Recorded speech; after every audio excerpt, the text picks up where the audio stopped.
Before I continue telling my story, tell me in the comments where you are listening from. I would love to know. My name is Mary. At 64, life had given me more silence than company. That year, my birthday began like any other day of the past 3 years. 3 years of a heavy, deafening silence. Bitter coffee in a cracked mug, a week-old newspaper crossword puzzle, and my own voice echoing in the emptiness of the house where I raised Robert. I always believed I knew my son better than anyone. How could it be any different? I carried him in my womb for 9 months. I felt every movement, every sob inside me. I saw his first smile, dried his tears, healed his scrapes. Now, at 64, I look at the poisoned cookie stored in an evidence box and I wonder, did I ever truly know him? It had been 3 years since I spoke to my only son, 3 years since that devastating fight that started over something so trivial, a comment about the way he was raising his daughter, and ended with slammed doors and absolute silence. That day, I saw something in his eyes I'd never noticed before. It wasn't just anger, it was something deeper, darker. The doorbell rang at 10:37 in the morning. I remember it precisely because I looked at the wall clock, the one that belonged to my mother, thinking perhaps it was Josephine, my neighbor from New York City, with some impromptu cake. But it wasn't Josephine. On the doorstep was just a box. Brown paper, navy blue ribbon, no return address. Just my name written in that handwriting I would recognize even if I were blind. Robert. My hands trembled taking the package. It was light. It smelled like cinnamon and vanilla. Inside the box, nestled in tissue paper, were 6 artisanal cookies, each decorated with a different pattern: star, moon, sun, flower, cloud, and heart. And a simple, handwritten note. "Happy birthday, Mum. Can we start over?" I felt a lump in my throat. After 3 years of silence, this was his attempt at reconciliation. Typical of him. He always preferred gestures to words. He was always guarded with his emotions. As a kid, he never cried when he got hurt. He would just stare at the wound with a strange curiosity, as if studying his own body. I took the box to the kitchen and looked longingly at the cookies. They were perfect, meticulously decorated. Robert was always like that, obsessively detail-oriented. I remembered him at 8 years old, folding napkins into perfect geometric shapes, organizing his pencils by size and color, having tantrums when I moved his things. For some reason I couldn't explain at the time, I didn't eat any of the cookies. There was something about the gesture that didn't feel natural to me. Maybe it was the time we'd spent apart. Maybe it was the memory of that last look. I saved one of the cookies, the heart one, in the refrigerator. The other 5 I put in a small basket, and on an impulse, I decided to take them to Agnes, Robert's ex-mother-in-law. Ironically, we had grown closer after his divorce and the distance between us. She always treated me with kindness, especially during the hardest times. Agnes lived a few blocks away in a small, cozy house in Atlanta. When she saw me at the door, her eyes lit up. "Mary, what a wonderful surprise, and on your birthday." She hugged me tight, that kind of hug that only people who know pain can give. "I brought you some cookies," I said, holding out the basket. "Robert sent them to me for my birthday." Her eyes widened. "Robert? After all this time?" "Yes, I think he wants to reconcile." Agnes smiled, with her way of seeing the best in people. "That's wonderful, dear. A sign that the wind is changing." She invited me in, but I refused. I needed to be alone, to process what was happening. As I said goodbye, I saw Agnes take one of the cookies, the star one, and take a bite. "Delicious," she exclaimed. He always had a talent for these things. I remember when he used to make cakes for Darla. I returned home with a strange weight in my chest. The loneliness seemed even heavier now. I spent the rest of the day looking at the phone, waiting for a call that never came. It wasn't until night, when I was already in bed, that I noticed something in the kitchen trash can. A small plastic bottle with no label, with residue of a white powder. I didn't remember seeing it before. The next day, the phone rang early. My heart jumped when I saw the name on the screen. Robert. Mum. His voice sounded strangely controlled. Happy belated birthday. Thanks for the cookies, I replied, feeling my voice catch. They were a surprise. There was a silence on the other end. Then he asked in a tone that tried to sound casual, "Did you like them?" "They were pretty," I replied. "I gave some to Agnes, your ex-mother-in-law. She loved the star one." There was another silence, longer, heavier. "You gave my cookies to Agnes?" His voice completely changed. It was cold, almost cutting. "Yes, I thought she'd like them." "They were for you," he interrupted with an intensity that scared me.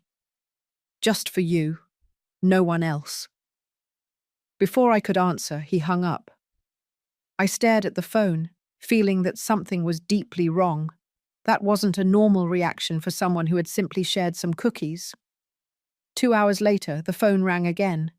It was Darla, Robert's ex-wife. "Mary," her voice was trembling. "Agnes is in the hospital in Miami." She suddenly started feeling sick, vomiting, mental confusion. Before she passed out, she mentioned something about some cookies you gave her. I felt my blood run cold. I looked at the bottle in the trash, the solitary cookie in the refrigerator, and a terrible suspicion began to form. What if the cookies my son sent me weren't a gesture of reconciliation, but something much darker? What if, after 3 years of silence and resentment, Robert had decided not only to cut ties with me, but to end my life once and for all?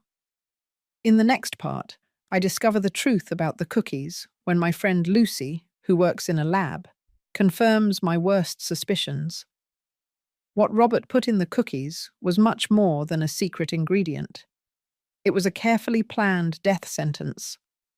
But what truly terrifies me is not just the discovery of the poison, but what I find on Robert's cell phone when I decide to confront him in his own home. The hospital in Phoenix was crowded when I arrived. I found Darla in the hallway, her face pale and her eyes red.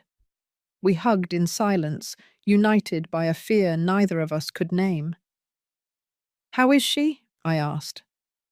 "Stable. But the doctors are confused. They say the symptoms look like poisoning, but they can't identify the substance." My stomach churned. Poisoning. The word echoed in my mind like a funeral bell. "Darla," I said, holding her hands, "I need to tell you something." I explained about the cookies, the strange call from Robert, the mysterious bottle in the trash.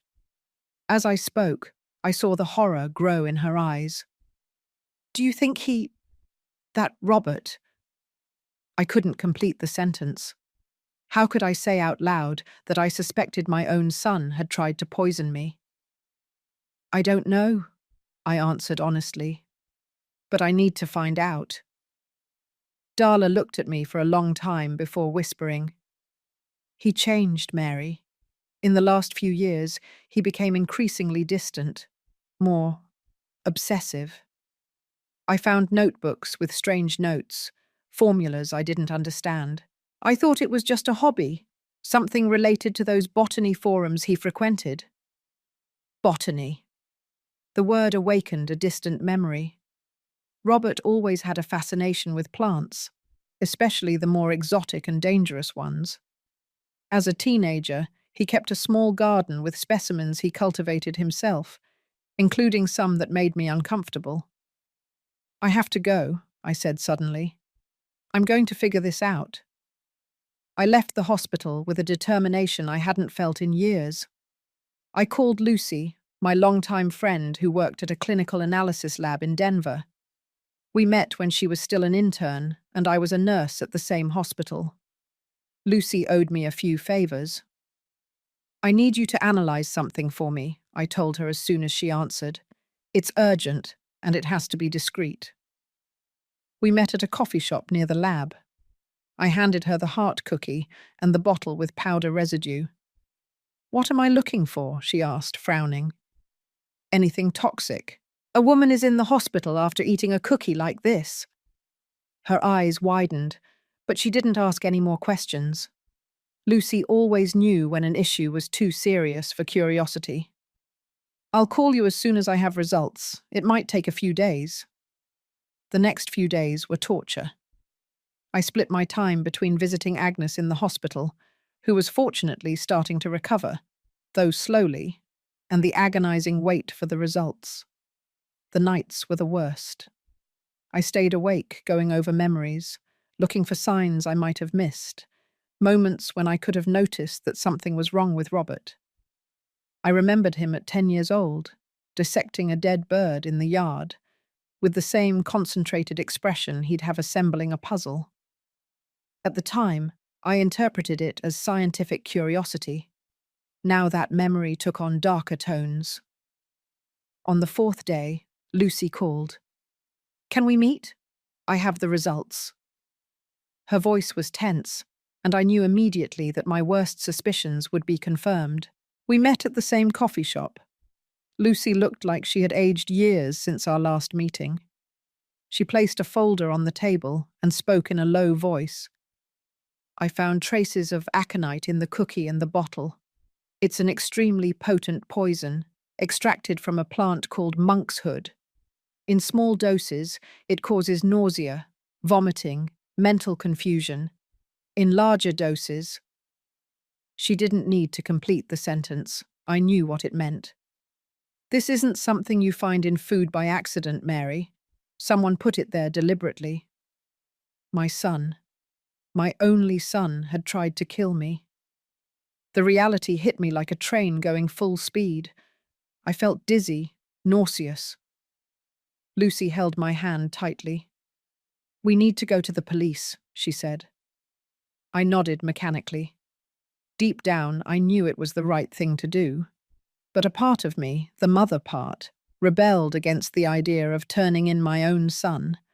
Detective Charles King was a middle-aged man with kind eyes that didn't fit his job. He listened to my story without interruption, taking occasional notes. When I finished, he looked at the evidence Lucy had brought. Mrs. Mary, I have to ask you directly. Do you believe your son tried to poison you?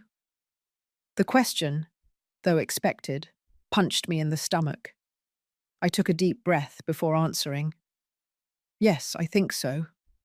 The words came out heavy, as if tearing pieces from my heart. The detective nodded gravely. We are going to investigate this thoroughly. In the meantime, stay away from him.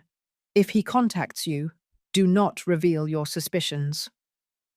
I left the precinct feeling like a traitor. But as I walked home, something began to change inside me. The pain gave way to anger and then to a cold resolution. I needed to know why. I needed to hear it from his mouth. With trembling hands, I picked up the phone and called Robert. He answered on the third ring. Mum? We need to talk, I said, trying to keep my voice steady. In person. There was a pause. About what? About starting over. About the cookies. Another pause, longer this time. Come for dinner tomorrow, he finally said. At 7. Before going to meet him, I prepared carefully. I put a small recorder in the pocket of my coat, something the detective had given me. Don't do it, he had warned. Let us handle it. But I needed to confront him. I needed to understand. Robert's house was exactly as I remembered it. Impeccably clean, organized, almost clinical in its perfection. He greeted me with a smile that didn't reach his eyes. You look good, he commented, leading me to the dining room. I am, I replied. Agnes is also getting better. I saw his shoulders tense slightly. That's good, he mumbled. During dinner, we maintained a superficial conversation. We talked about the weather, banal news, like two strangers chats, too polite to admit they had nothing in common. It was only afterward, when he served coffee, that I decided to cast my lure. Agnes really liked the star cookie, I commented casually. She said it had a special flavour. Robert momentarily froze. Then, in an almost nonchalant tone, he replied, "Interesting that she chose the star one, specifically." I felt a chill. I had never mentioned which cookie Agnes had eaten, only that it was star-shaped. He had given himself away. "Did you know the doctors found aconite in her blood?" I asked, looking him directly in the eyes. "It's a rare poison, extracted from a plant, extremely toxic." His face went pale, but his voice remained controlled as he replied, "I never heard of it." "It's curious," I continued, feeling my heart pound against my chest. "Because they found the same poison in the cookie you sent me, the one I kept in the refrigerator." Our eyes met, mine accusatory, his unreadable. For a fleeting moment, I saw something shift behind those familiar eyes, something cold, calculating, almost curious. "I don't know what you're talking about," he said slowly. "I think you do know, Robert," I replied, standing up. "And I think I know why you were so upset when you found out I gave the cookies to Agnes. They weren't for her, were they? They were only for me." And then, in the silence that followed, he did something that chilled me to the soul. He smiled, a small, almost imperceptible smile, but undoubtedly real. The smile of someone observing a fascinating experiment. In that moment, I understood that I wasn't just facing my son. I was facing a stranger who had calculated my death with the same precision with which he decorated cookies. In the next part, I discover Robert's secret journals and the chilling extent of his obsession. When I confront Darla with my discoveries, she reveals a secret that will completely change my understanding of what truly motivated my son to want to eliminate me. And worst of all, I discover I wasn't his first victim. I left Robert's house like someone fleeing a fire, my heart racing and the feeling of having narrowly escaped something devastating. In the car, my hands were shaking so much I could barely hold the steering wheel. I turned on the recorder and listened to our conversation again. There it was, undeniable. He had given himself away by mentioning the star cookie. I drove straight to the New York City precinct. Detective King was still there, working late. When he saw me come in, his tired eyes widened. "Mrs. Mary, what happened?" "I recorded everything," I said, handing him the device. He practically confessed. King listened to the recording twice, taking notes. When he finished, his look was grave. "This, combined with the lab evidence, is enough for an arrest warrant. But Mrs. Mary, I need you to understand something. When we arrest your son, there will be no turning back." "I know," I replied, feeling an enormous weight on my shoulders. "But I have no choice. He tried to kill me, and he almost killed Agnes by mistake." The next morning I got the call.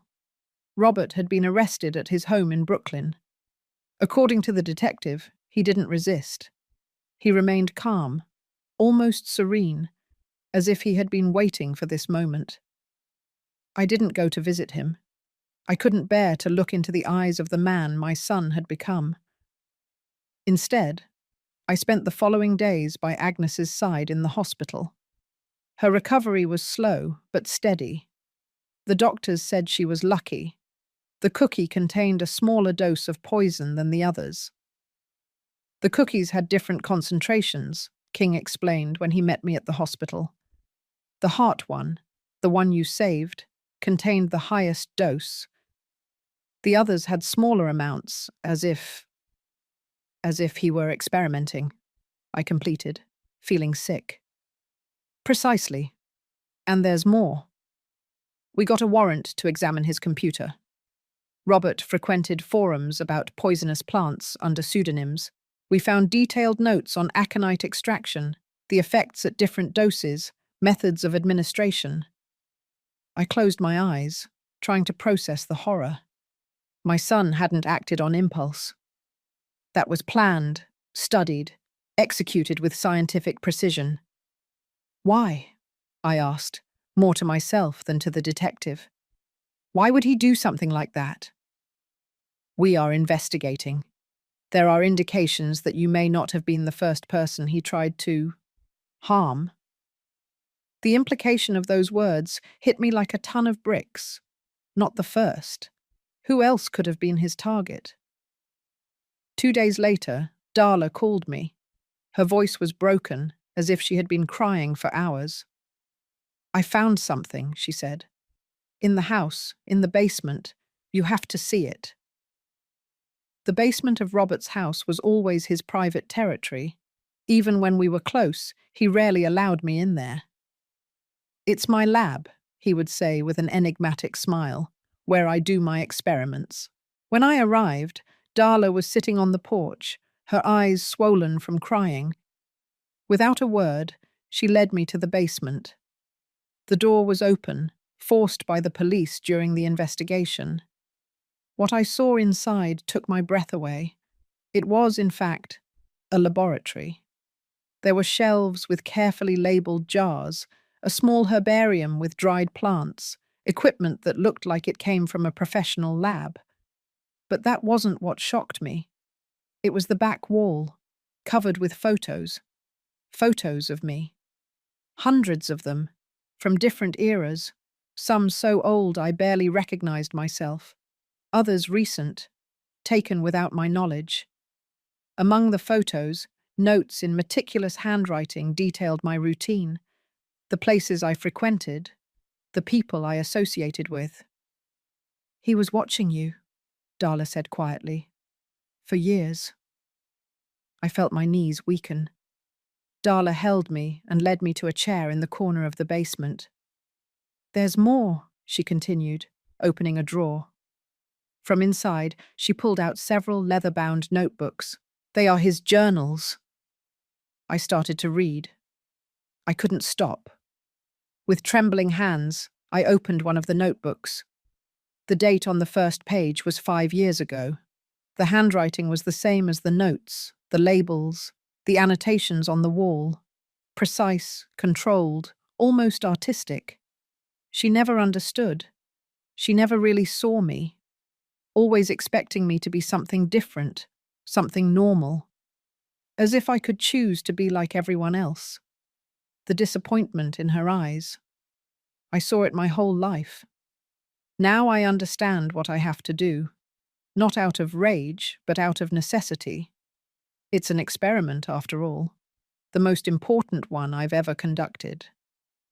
I skimmed the notebook, each page more disturbing than the last. Robert documented his thoughts, his observations about me, his plans. Initially vague, they gradually became more specific, more detailed. In one excerpt, he described how he had started cultivating Aconitum napellus, the plant from which aconite is extracted, in a small hidden garden in the back of his property. In another, he recounted his experiments with different methods of extracting the poison. When I reached the most recent entries, I felt as if I were reading the mind of a stranger. The cookies are the perfect vehicle. She always liked sweets. And there's something poetically just about using food, the ultimate symbol of maternal nourishment, as a means of liberation. I calculated the doses carefully. Each cookie has a specific concentration. I want to observe the effects, understand how the body reacts to different levels of the substance. It's not personal, it's science. I closed the notebook, unable to continue. I looked at Darla, who was observing my reaction with a mixture of pity and horror. "When we separated," she said quietly, "I thought it was because of the fights, the irreconcilable differences. Now I understand there was something deeper wrong with him, something that maybe was always there, waiting to emerge." There were other names in the journals. I continued, recalling the pages I had quickly read. Other people he was watching. Darla nodded slowly. "The police are investigating. They have already found 2 other people who had symptoms similar to Agnes's in the last few years. People close to Robert, a co-worker from San Diego, a neighbor. At the time, no one suspected poisoning. The reality of the situation hit me with full force. My son wasn't just a disturbed man who had tried to kill his mother in a moment of lost control. He was something much more dangerous. A methodical, patient predator who saw the people around him as mere objects of study. "Why me?" I asked, more to myself than to Darla. "What did I do to deserve this?" Darla sat beside me and took my hands in hers. "I found something else," she said, hesitating. "Something that might explain, or at least give some context. It's in the last journal." She took a different notebook from the others, newer, with the cover still shiny. She opened it to a marked page and handed it to me. I discovered the truth about my birth, about who I really am, her lies, all the lies for all these years. She is not my mother. She never was. The DNA test leaves no doubt. Everything makes sense now. The distance, the way she always looked at me as if searching for something familiar and never finding it. I was an experiment for her from the start, a child she took to raise out of pity or guilt. Now it's my turn to conduct the experiment. I felt the blood drain from my face, the DNA test, the truth I never had the courage to tell. "Is it true?" Darla asked softly. "Robert isn't your biological son?" Tears streamed down my face as I slowly nodded. "He was my younger sister, Alice's son. She got pregnant at 16. She had no way to raise a child. My husband and I, he had already passed away when Robert was born, decided to legally adopt him. Alice died in an accident when he was only 2 years old. I never told him the truth. I thought it wouldn't make any difference. He was my son in every way that mattered." Darla squeezed my hands. "How did he find out?" "I don't know," I replied, wiping my tears. "Maybe he got a DNA test on his own, or found old documents."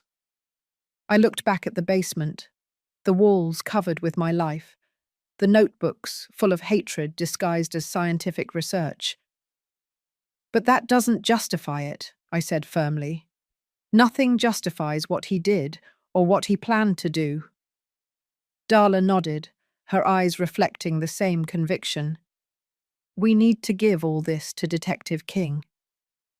When we left the basement, carrying boxes with the journals and evidence, I felt as if I were closing a dark chapter of my life. A chapter that should never have been written, but that now needed to be concluded. The man I raised as a son would spend the rest of his life in prison, and I would need to learn to live with that reality. In the final part, 6 months after Robert's arrest, I receive a letter from him from the penitentiary. The content leaves me in shock. A full confession, but also the revelation that there was an accomplice helping him with his macabre plans. When I discover who that person is, I understand that the nightmare isn't over yet, and perhaps it will never completely end. 6 months passed since Robert's arrest. The trial was swift. The evidence was irrefutable. Journals, recordings, testimonies, lab analysis. Everything pointed to his guilt. He showed no remorse. In fact, throughout the process, he remained calm, almost uninterested, as if he were witnessing someone else's trial. I didn't attend court. I couldn't bear it. King kept me informed about the procedures, the decisions, the testimonies. When the sentence came down, 30 years for attempted murder, with the possibility of extension if investigations into the other potential victims revealed more crimes, I felt relief mixed with a profound sadness. Slowly, I tried to rebuild my life. I went back to volunteer work at the local hospital in Seattle, something I had given up in recent years.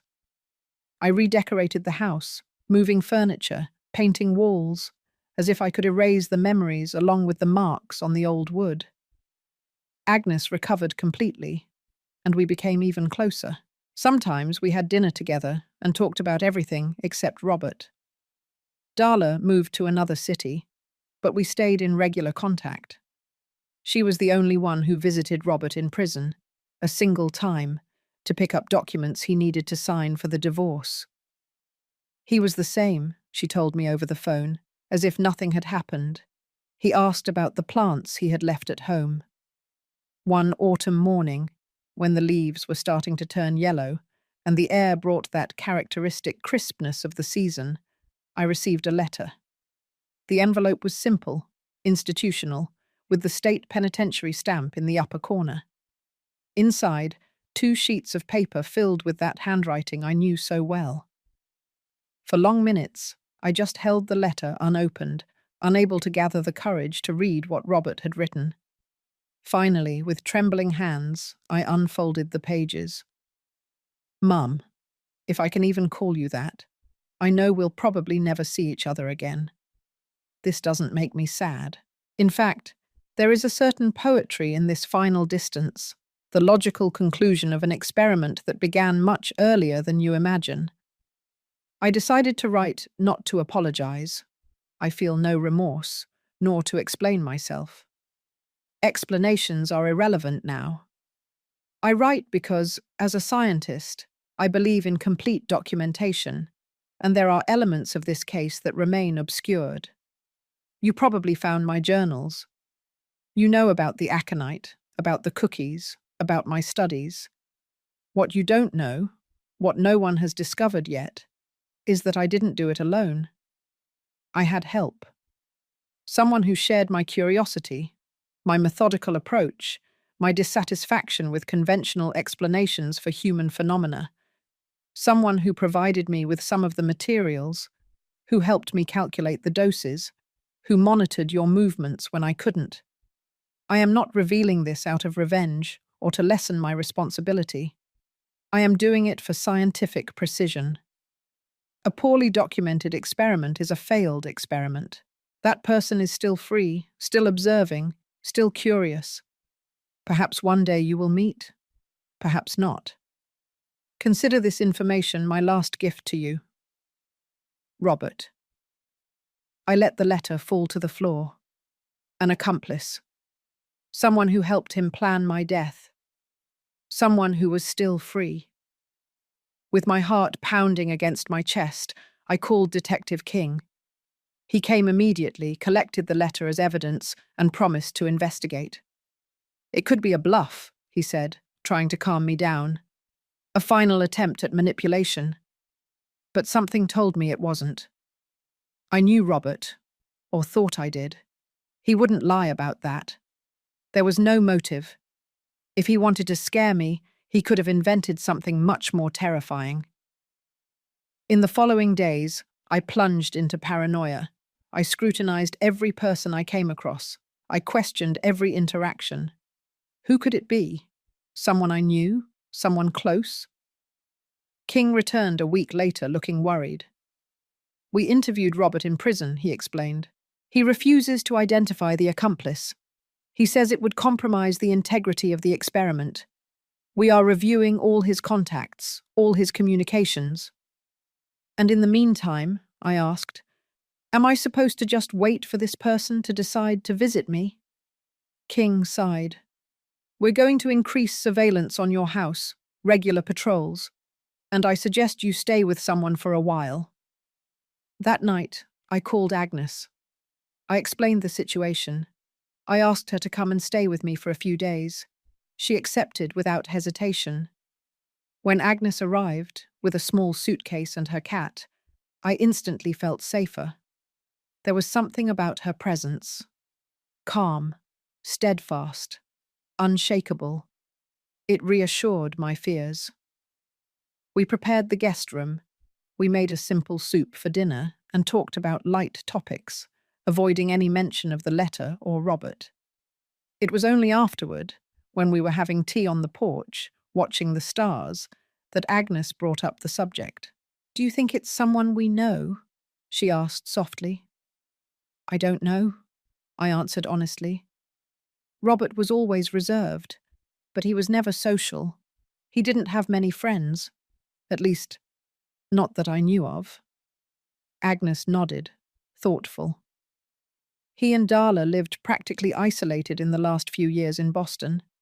They rarely went out, rarely had visitors, except for Carla's piano teacher. I commented, remembering Robert and Darla's young daughter, who now lived with her mother in another city. "What was her name?" "Vivian Arthur," Agnes immediately replied. Vivian Arthur. A strange woman. I always thought there was something cold about her. I fell silent, turning the name over in my memory. Vivian Arthur. I never met her in person, but Robert sometimes mentioned her as exceptional, different, a brilliant mind wasted teaching piano to children. The next morning, while Agnes was still asleep, I called Darla. "Vivian Arthur," I said without preamble. "I want to know everything about her." There was a tense pause on the other end of the line. "Why are you asking about Vivian?" Darla replied, her voice suddenly cautious. I explained about the letter, about the supposed accomplice. Darla listened in silence. When I finished, she let out a long sigh. "I always suspected there was something between them," she finally said. "Not romantically. It was different, as if they shared a secret, a language of their own. Sometimes I would see Robert look at her in an analytical way, and she would return the gaze the same way. How did they meet?"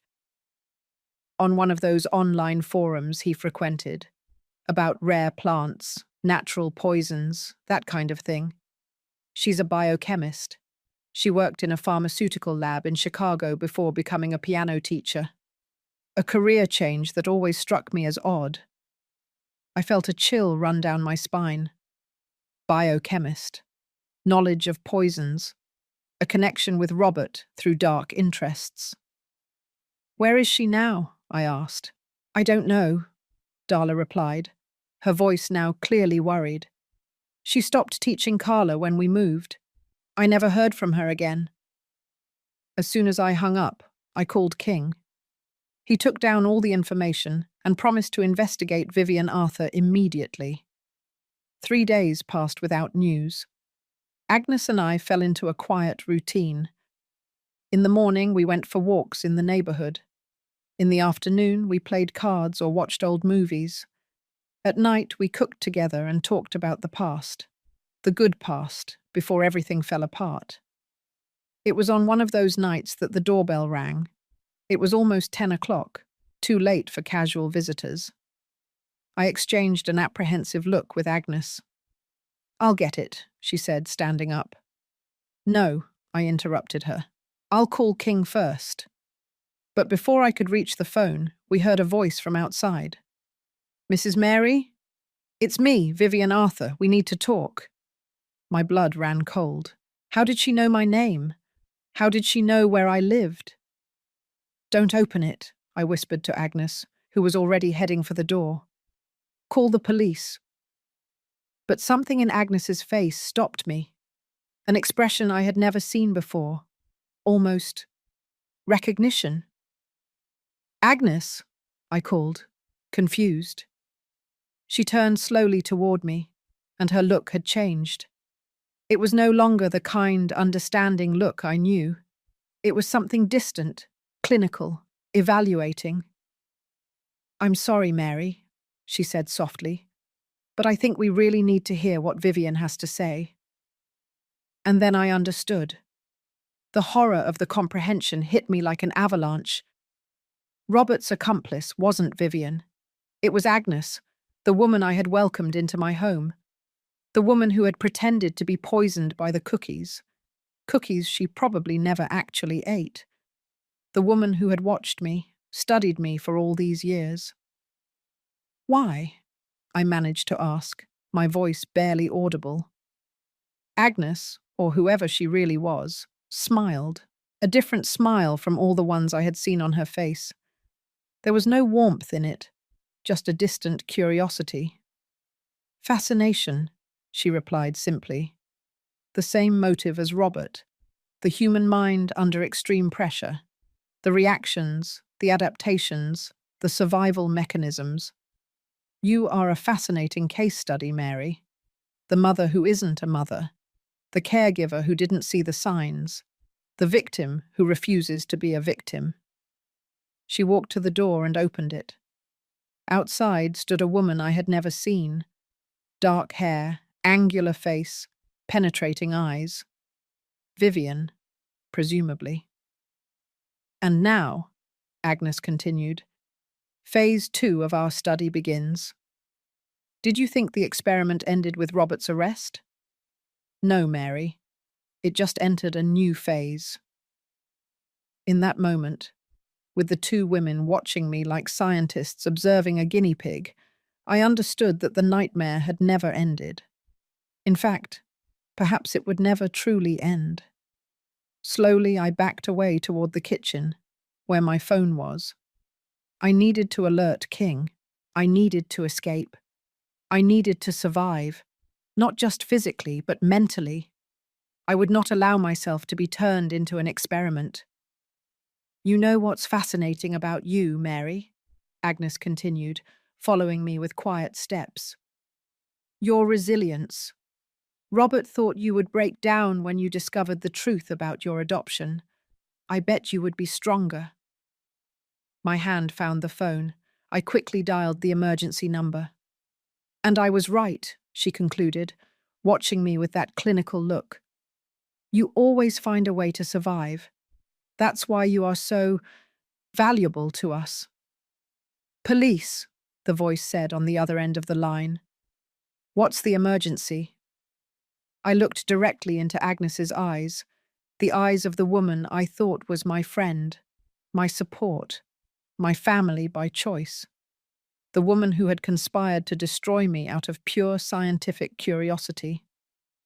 My name is Mary Smith, I said with a calm I didn't know I possessed. I need help. They are here, Robert's accomplices. And as I spoke, I held Agnes's gaze. Not with fear, not with hatred, but with determination. Because I had survived the son who tried to kill me. And I would survive this, too. The nightmare wasn't over, but neither was I. And this was a story that I would write to the end. Not as a victim, but as a survivor. When the police arrived, 15 minutes later, they found me alone in the kitchen. Agnes and Vivian had disappeared, taking with them only a silent promise that we would meet again. They're going to come back, I told Detective King when he arrived, alerted by the emergency call. And when they do, I'll be ready. Because this was the real test, I realized. Not the poisoned cookies, not Robert's betrayal, not the arrest or the trial. The real test was this. How do you rebuild a person after your entire reality is revealed to be a lie? How do you trust again after trust has been so profoundly violated? I didn't have all the answers, but I had the only one that mattered. One step at a time, one day at a time, I would continue. And that, just that, would be my victory over those who tried to transform me into nothing more than an object of study. In the end, maybe it was I who had something to teach them about human nature, about resilience, about forgiveness, about the ability to be reborn from the ashes of one's own life. And that would be a lesson they would never forget. And you, what would you do? How would you react to this betrayal? Would you have also distrusted that perfect cookie? Leave your opinion in the comments below. And if this stunning story took you by surprise, don't forget to leave your like and subscribe to the channel so you don't miss the next stories of drama, revenge, and overcoming. Until the next story.